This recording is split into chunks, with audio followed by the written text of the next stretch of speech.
Yeah, this week, it's Thanksgiving week. This is a lesson, by the way. If you turned in your book last week or put in the barrel, this lesson is actually in last week's book. So sorry about that.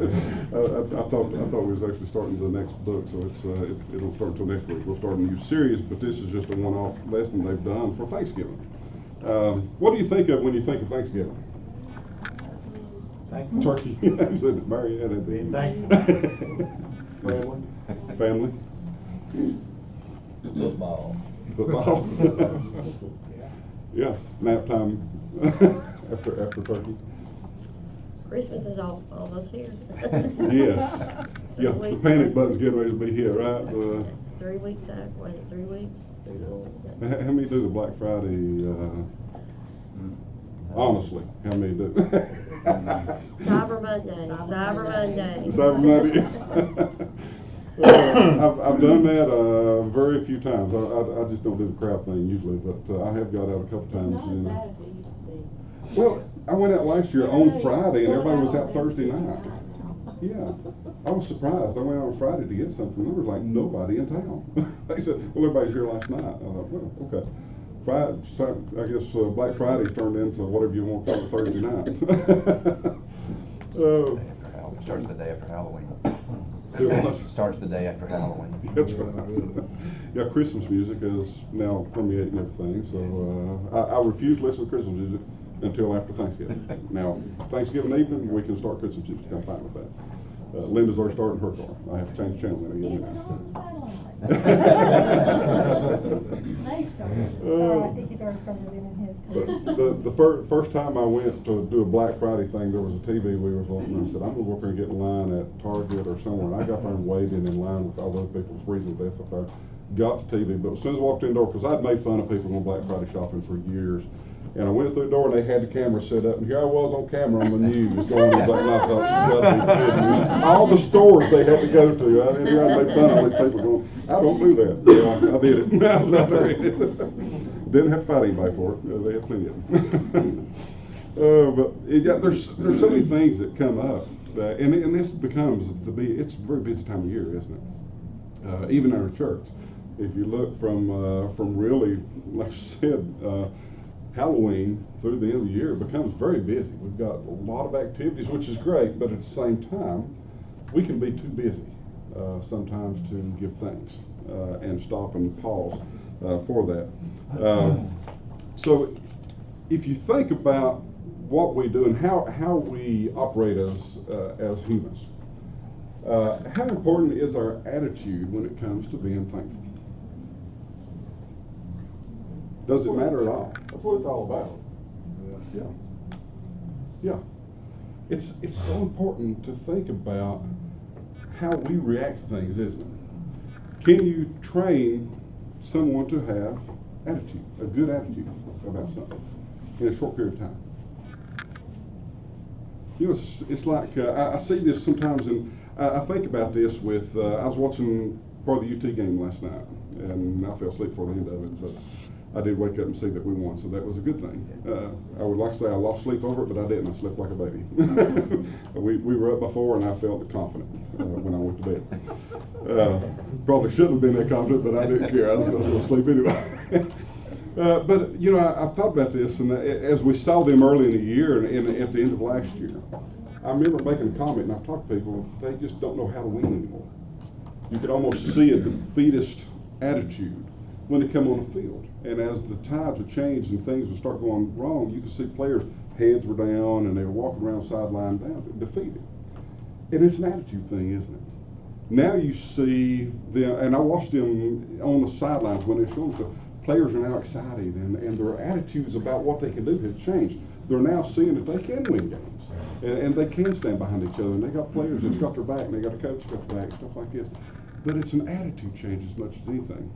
And I saw this. I had never really been involved in volleyball at all until our kids, when they were young, got involved in volleyball, and I did some coaching in Parks and Rec, and then watched them play through high school. That game is totally dependent on the swing of emotion in those games. I have never seen a game that is so dependent on the swing of emotion of the ones who are playing. because if one team's excited and their team gets down, I mean, it's just like a wave. But if that momentum shifts, the talent really doesn't matter that much. I mean, it does to a certain degree always, but they're equal enough that that momentum shifts with that attitude change, and you could see that happening in these. And I think it's something I read a piece in our Sunday school lesson actually this morning or this week said an attitude is a little thing that makes a big difference. An attitude is a little thing that makes a big difference, and we can do so much when we have the right attitude about it. And that's kind of what we look at this morning is having an attitude of gratitude, and that's difficult for us. It's easy in some aspects when we're thinking about our family. When we do things with our family or for our family, or someone does something for you, it's easy to have gratitude toward them and say thank you. But a lot of times it's just words, isn't it?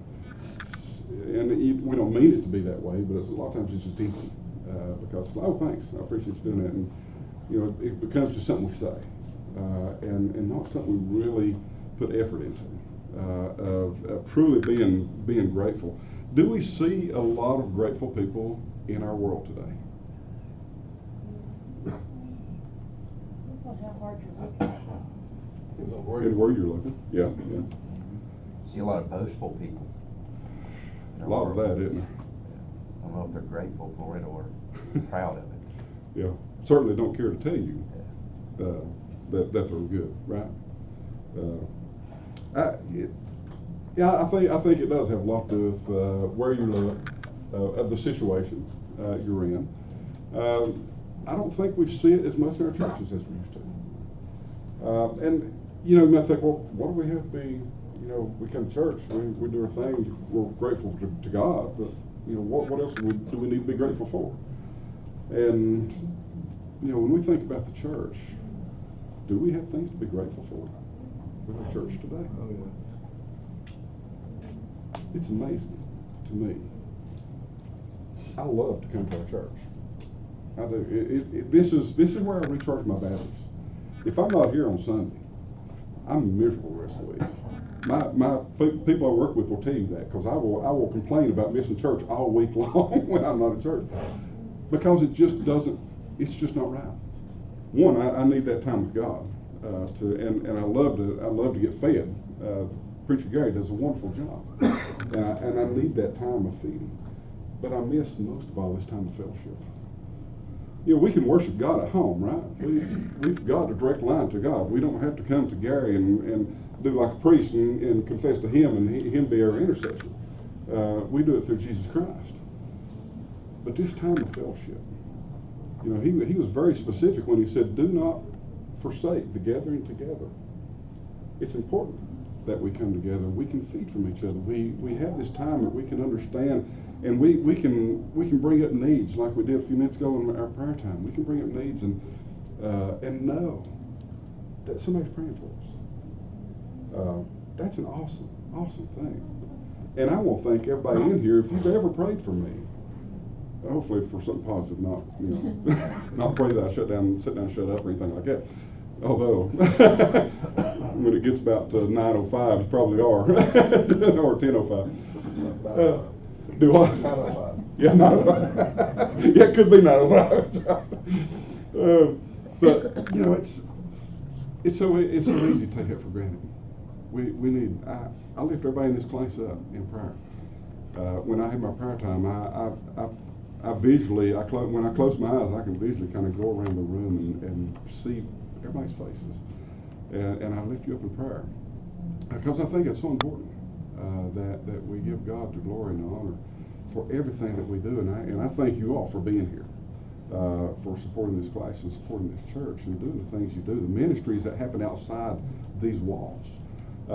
There's so much goes on that the world needs to see, and they need to see us having a humble heart and being thankful. And that's what we're going to focus on this morning. We're going to see, we've talked about the situation on higher ground. This is not the first time, we've seen churches in our association in this area that have gone through splits and things like that, and very troubled times, because, we open up with each other a lot, right? I mean, we share things that's very personal many times. I've seen churches where that became fodder for a fire that people used, and you hate to see that.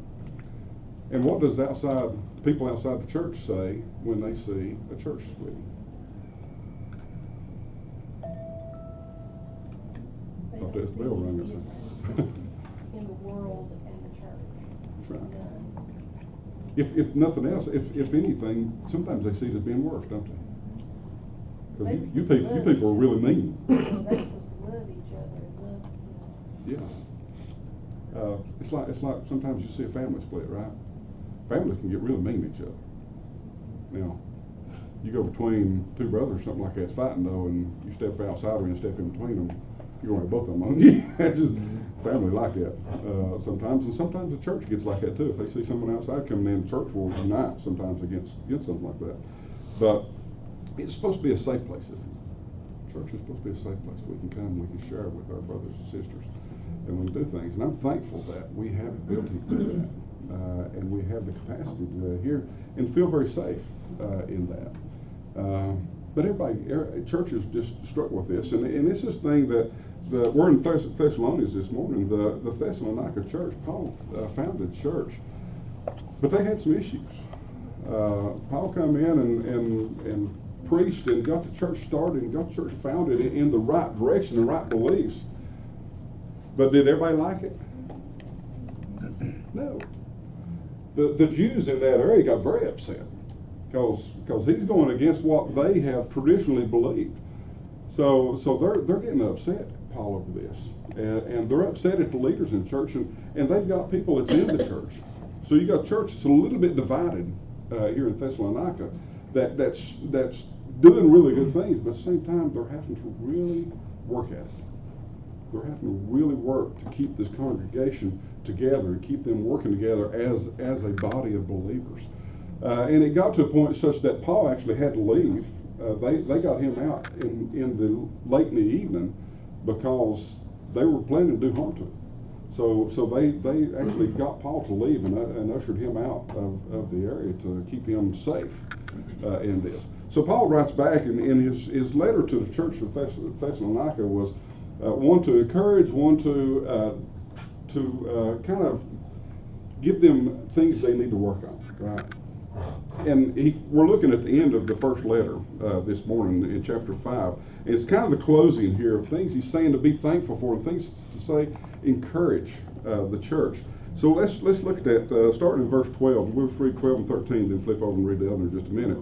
Verse 12 says, "Now we ask you, brothers and sisters, to give recognition to those who labor among you and lead you in the Lord and admonish you, and to regard them as very highly in love because of their work.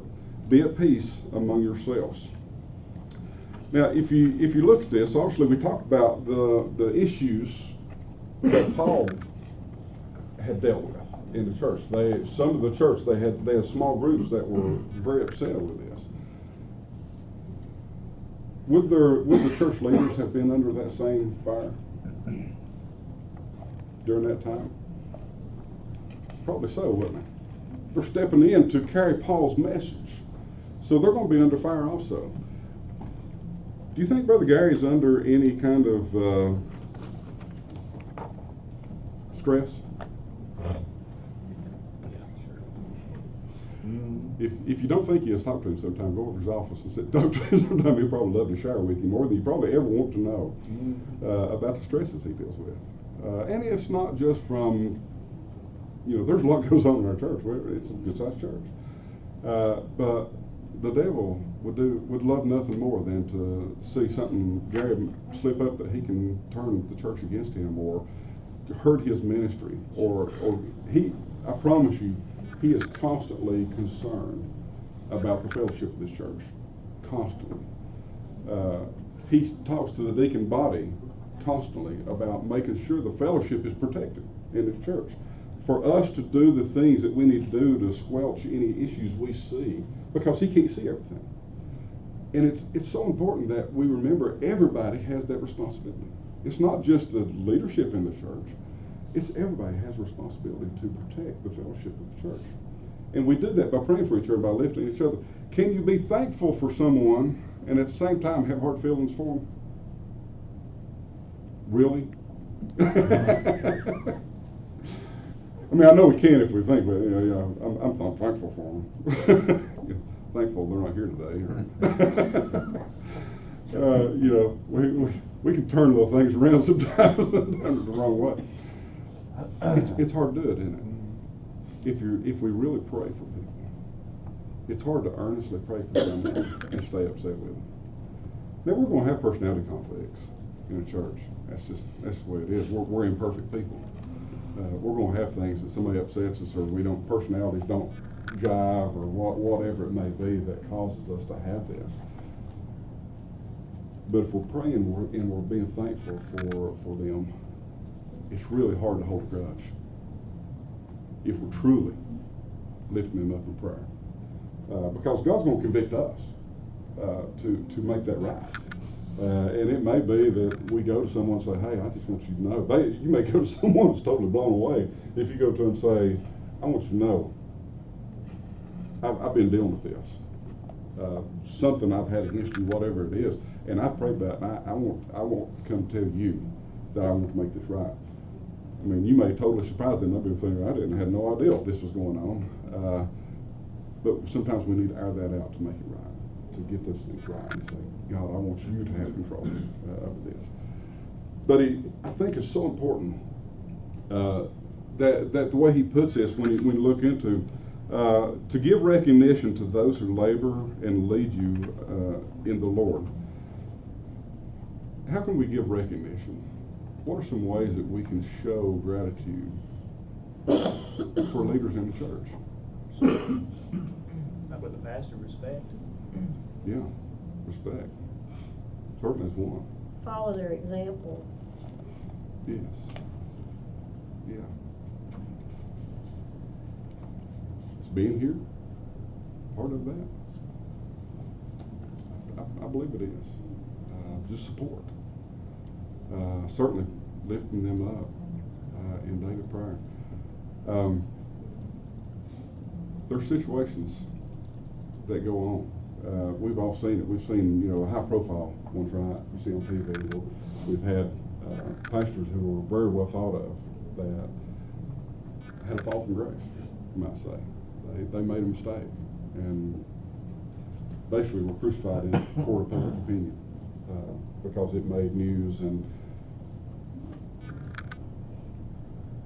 do we hold leaders up in a way that we don't hold others sometimes? Higher expectation in it. And God does too. He tells us in His Word, if you're teaching, if you're preaching, if you're leading the church, you're held to a higher accountability for what you're saying and what you're doing and the things, how you conduct yourself. You're held accountable for that. So I don't have a problem with us holding that, but does that mean we don't forgive those? That's the problem, isn't it? We tend to have a hard time forgiving because they should know better. They shouldn't make those mistakes. Are they human? Do they live in the same place we live in? Do they do this? Have the same temptations we have? Sometimes it's easy to get on a bandwagon and turn against them, go with the crowd. What did Jesus do to deserve death? He loved us and brought light into this world, yet we turned on Him and crucified Him. We do that today. We do that today with pastors who have made a mistake. I've seen it where they've been ostracized and had to leave an area even. It got so bad. And it's just, and it don't have to be a leader. It can be other people in church that have this situation because sometimes we're held to a higher standard. But it's difficult. It's difficult to see that go on, and it's difficult to not get on with it because in our society, it's eye for eye, isn't it? We still live in the Old Testament as far as that goes, and it's like, well, they did this, I'm going to jump on and go after them too. Or if they did something to me, I'm going to go back after you. I feel like I need to have this where I exact justice, not God. We need to lift the leaders up in their churches and pray that they would have a hedge protection around them. Because the quickest way for Satan to infiltrate a church is to get into something like that. That can tear a church apart in a day. You can have a church ripped completely apart by something that starts with the leadership in the church in a day. And because I'm telling you, bad news travels fast. It travels fast. A lot quicker than good news does. So we need to lift them up. We need support, and I think that's where he's going as when he says we need to recognize, we need to pray for them. We need to lift them up, and we need to be thankful that God has placed people in this church that love and care for the body of this church, and trying to do what's the right thing to do. And I say trying because we're all trying to do the right things, right? I think Gary does a tremendous job, but he's a man. He's done things over the years that he and I have disagreed on. Me and him both could agree with that we disagree on some things and some views of things, stuff like that, but I still love him. He's my brother. And he's our pastor and has done a tremendous job.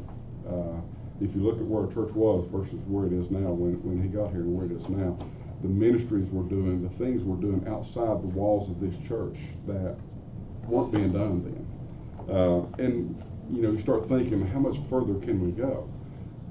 I think we're going to see another. We have capability to see even more growth going forward. That could be another huge. I'd love to see us have to go to 3 or 4 services just to fit everybody in here. It would be awesome to see that. And see, it's easy to be skeptical and say, yeah, you'll never see that. We can see it. We can see it.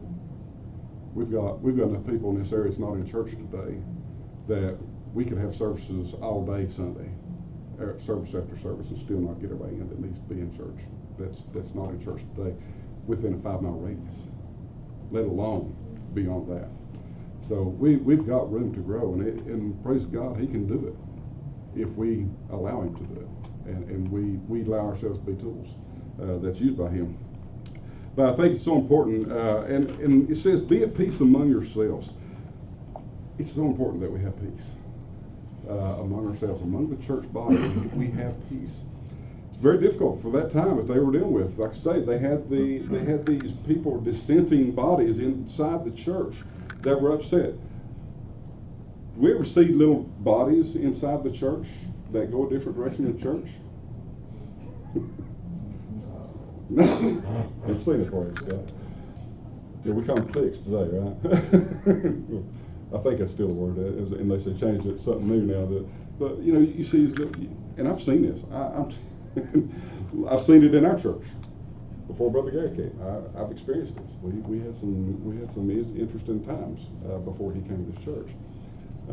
But I've seen this when we've gone out saying stuff. We went to a church one Sunday morning. I'm telling you right now, and I don't want to say the name of the church, but we went to this church and we got there and was setting up equipment, stuff like that, and we was asking somebody about the sound and something like that. And I'm telling you right now, it's like they were shooting icicles at us when they were talking to us. It was cold. They were like, yeah, you didn't, and very cut us off kind of. And they said, you need to go talk to so-and-so. They're the ones invited you. We can leave. You know, we're not supposed to be here. The other one come in, and whoever they told us to go say, oh yeah, we'd love to have you and stuff. So we had half a church that wanted us there, half a church didn't want us there, and I'm like, we need to go somewhere else. This is not a good. And the whole service kind of went that way. It didn't change as the service went on.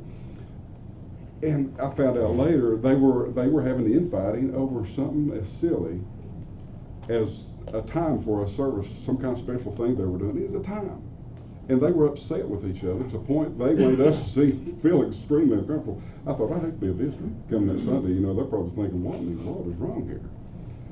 But we can see that if we're not careful. We can see it. And you see little bits of it here and there. You know, don't sit in the wrong seat sometimes because you may be sitting in somebody else's seat out in the congregation.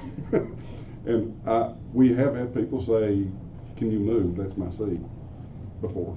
I believe it must be the only place that God can talk to them. There's a direct line right there. You know, in that one spot they talk to God.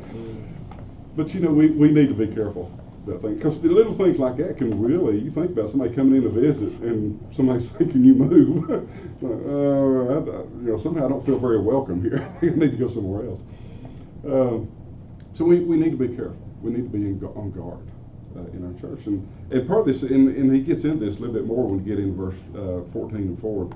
Says, verse 14 says, "And we exhort you, brothers and sisters, to warn those who are idle, comfort the discouraged, help the weak, be patient with everyone. See to it that no one repays evil for evil to anyone, but always pursues what is good for one another and for all." So he's saying, I exhort you, brothers and sisters. So he's talking to the congregation, to the believers here. I exhort you to warn those who are idle. So he's saying, we need to help coach, right? We need to go in and talk to people who are not doing anything, or even worse, maybe causing issues in church. We don't need to just let that happen. It's not just, he's talking now to everybody who's a Christian in his church, saying, guys, listen, you can't just let these things happen. You need to help these people. And we can confront people in a loving way, right? It's always a little uncomfortable to have a confrontation with someone when you're trying to admonish them or talk about something that something needs to change. But we can do it in a way that Christ would do it, in a loving way, and use Scripture to help talk through some things that's going on. And sometimes you have to do this, and they were certainly dealing with this. They had people in their congregation that were causing issues among the congregation itself because of these cliques that were going on, because these groups of believers that believed differently, and it was causing conflict within the church. And this happens all the time. It happens all the time in churches. Comfort the discouraged, help the weak. We need to help people in our church. We need to help people who are weak. Sometimes if we're not careful, we can assume someone is maybe not happy, maybe not participating. Well, they never do anything here. They always just come in here, sit, and then leave. They don't say nothing to anybody. And if we're not careful, we can get in that mode of, well, did you see so and so? They don't do anything. They never come. I've spoke to them. They just sit there. They don't come do anything. They'll just say hi and won't even make eye contact with you. We need to help those folks, because sometimes it may be that we've not allowed ourselves to be connected to them enough to understand. It could be someone that is so uncomfortable talking to someone that it tears them all to pieces. They may be so introverted that it's uncomfortable for them now talking. They're not going to go volunteer and say, hey, can I help do whatever you're doing? Some people are fine with just, they see work going on, they'll just go around and jump in the middle of it and start picking up things and moving stuff and doing it. And most times that's what we expect people to do, right? If you're on these teams, a lot of times we hate to go ask. It's like, well, I don't want to bother them, so we'll just do it. If they want to help, they'll help. No. Sometimes we need to go ask and say, hey, can you help us do this? And there's people who are just waiting. In our congregation today, I promise you, there are people that would say, yes. If we say, can you come help us do something? Can you participate in this? Can you serve on this committee? They would probably say, I would love to. I just don't know what to do. Can you help me? We need to help each other. We need to lift each other up and be patient. He mentions being patient with everyone. It's easier to be patient with the ones that we want to be patient with, isn't it? If we know a situation, we're usually more patient with someone in a situation that we know what's going on, and we'll be patient. I hate to bring up driving up Stone Drive again, but are you very patient driving up Stone Drive? No. Yes. Oh, with all exception of Barry. No, I'm just kidding. If you get in the left-hand lane, which is for Passing. Driving. That's the language. just for driving. You drive slow in there, I know already. So don't get behind Dickie or Jeremiah. I've come up behind people before, and I usually will. I'm not usually in a big hurry when I'm driving. Occasionally I am, but I've got behind people before it's in the passing lane, and I'm doing this, trying to get them to move over. All except for going this, trying to get them looking in the rearview mirror and stuff. And I've actually thought about that before, and I thought, I don't know their situation. You know, how bad would I feel if I found out later that was someone who just lost a loved one, was coming home from the hospital and wasn't paying attention? You know, what would that make me feel like if I found out that after that? Even worse if I got beside them and they knew me or I knew them, and suddenly I'm, you know, start sliding in the seat over, or you get past them like this, so hopefully they don't recognize you or your vehicle you're in. Or when your children mock you. Kay was 3.5 years old. I'll never forget. We're coming down Main Street here after school, and Kay goes, "Are we in a parade or what?" I was like, wow. We're in parade. Wow. Out of Al's face.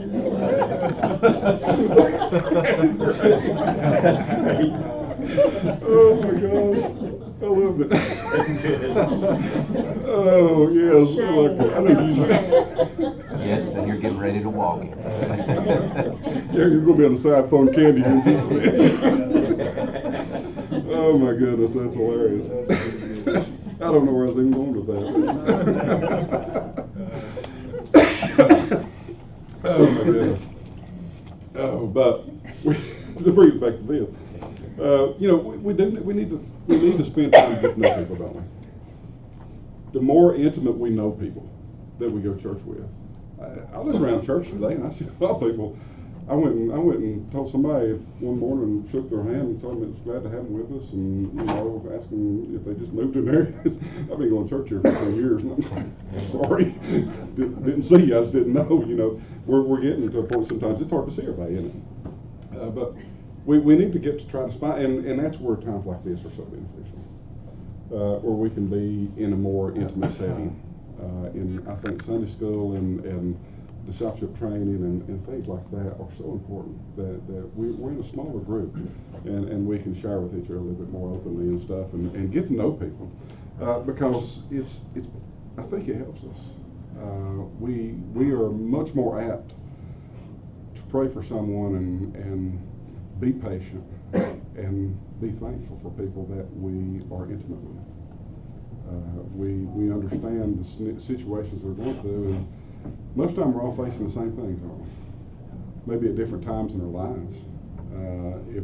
If we've not faced it, we're going to face it, or we may have faced something that someone else is going to deal with later in their life that we need to be helpful with. So there's times that we can do this. He wraps this up, and what we're going to see today, and this is pretty close to the end of the chapter, or end of the book of 1 Thessalonians.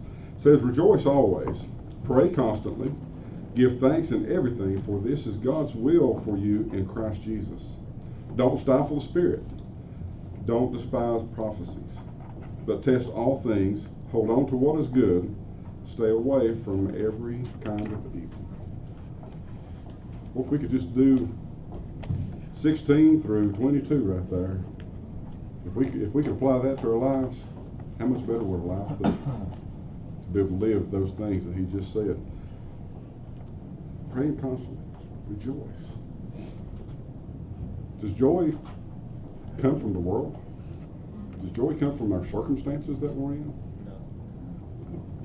Joy is a relationship, isn't it? Joy comes from in here. No matter what the circumstances are, we can lose our happiness, right? We're going to have days that we're just not happy. We don't like what's going on, somebody's done something to us, whatever it may be. Circumstances kind of control that around us to a certain degree. But circumstances should never control the joy we have in our life. We need to rejoice constantly. And we should always have a joy in our heart. Now, we may not feel like showing that joy, but inside we should always have that joy. And we should always lift each other up and do it. Giving thanks for everything. It's hard to give thanks for everything, isn't it? It's easier to give thanks for the things that we want to give thanks for. When things aren't going great, it's hard to give thanks for that. He says, give thanks in everything that happens in our life, because it all, we studied the last couple of weeks, everything works together for the glory of God for the believers. Everything does. We need to be thankful for all that. And don't stifle the Spirit. I love that. I love don't stifle. It makes me think of Archie Bunker. I always tell Edith to stifle it. Don't stifle the Spirit. Don't hold it back. We need to be in the right frame of mind and stuff when we come to worship to not hold the Spirit back. But he tells us to stay away from all kinds of evil. If we can just do the things he's asked us to do, we're going to have a church that can reach out in the community and do stuff that is incredible. We can't imagine what God could do with this church. Can you imagine if we all held these things true and we're able to live like this every day, what God could do with us individually, but what he can do with the body of believers. He could turn this community upside down quickly. Turn the world upside down. He changed the world with 12 disciples. We can change this world if we truly give it over to him. And even with all the evil going on around us, there was evil in that day too going on. There were some atrocious things going on in that day. And this message has carried through over all these years to us today, that we've got the same charge that he gave to that church in Thessalonica, saying, here's the things you have to do to be successful as a church. We have these same things charged to us today to do to be successful in our church and to reach this community where we need to reach it. So if you get time, go back and look at that again. I would circle these. That is the last part of chapter 5 in Thessalonians. 1 Thessalonians is a great place to understand how we need to live our lives as Christians, and especially within our church. Thank y'all for being here this morning. Hope you have a great Thanksgiving and be safe. If you see a really good buy on a great big TV, get it for me, and I'll count this place.